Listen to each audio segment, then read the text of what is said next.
వరకు మనందరం కలిసికట్టుగా పనిచేయాలి. ఇది కేవలం ఒక ఇండియా కోసం,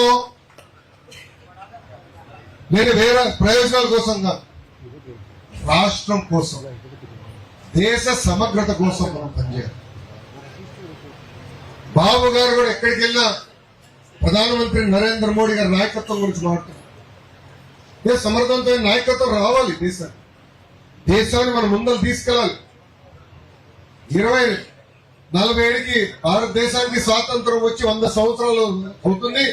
డెవలప్డ్ దేశంగా మనం నిలబడాలనేది అటు ప్రధానమంత్రి నరేంద్ర మోడీ గారిది, ఇక్కడ మన ముఖ్యమంత్రి చంద్రబాబు నాయుడు గారి కళ.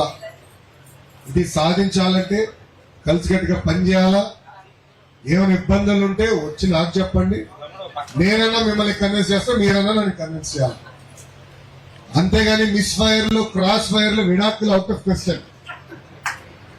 మనందరం కలిసికట్టుగా పనిచేయాలి, కలిసికట్టుగా ముందరికి వెళ్ళాలని ఈ సభాముఖం తెలుపుకుంటూ, నాకు ఇంత అద్భుతమైన అవకాశం ఇచ్చిన వర్మ గారికి నా హృదయపూర్వక ధన్యవాదాలు తెలుపుకుంటూ,